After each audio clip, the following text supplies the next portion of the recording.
Hello everyone, this is Annarose White. I'm with Beehive Quilt Shop in Wellington, Kansas, and I was going to show you a fun, quick preview of the supplies you need to make a Laura Heine Collage Applique. And the number one thing you need is a Laura Heine certified pattern. You should buy your own, so you have your own individual copy.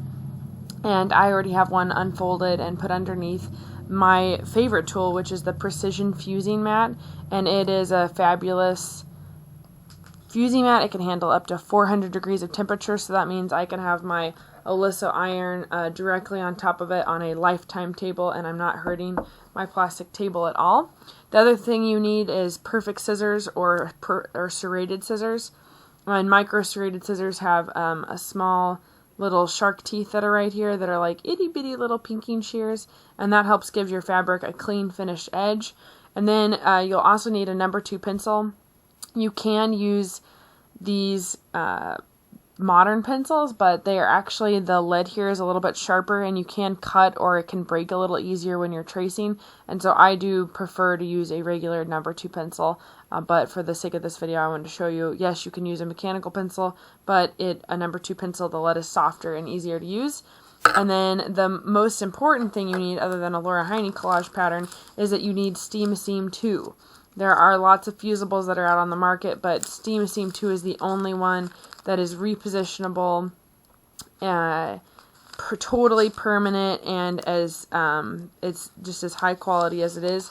Steam-A-Seam 2 actually has its own sheet of glue that you can see here, and that makes it really easy to use, but when we're collaging, this entire sheet of glue is going to get married to the back of your fabric that you'll be collaging, so it's important to have a something that's this quality. Steam-A-Seam 2 really is the only one that is as fabulous as this is. So that's why you really want to make sure you have Steam-A-Seam 2. You can get it in 12-inch wide, 18-inch wide, or 24-inch wide.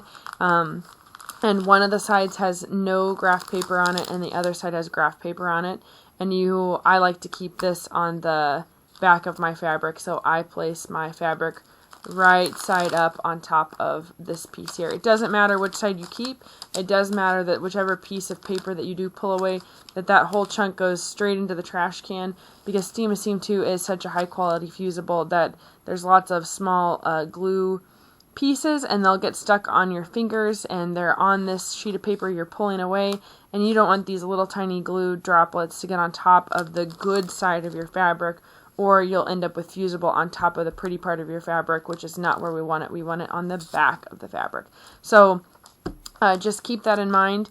And then the other supply most of them use is Pattern Ease, which I also highly recommend. It's lightweight, you can iron it, it's inexpensive, and it works over well. And if you have these tools, then you will be able to make something that is a finished, beautiful collage applique pattern. And this one here I'm going to show you is my finished cake mix one right here, and it is just lovely, and I've just had the best time making it. But you want to make sure that you use all the right supplies so that your collage turns out just as great as you think it will. So thanks for watching, and we'll have more tutorials soon.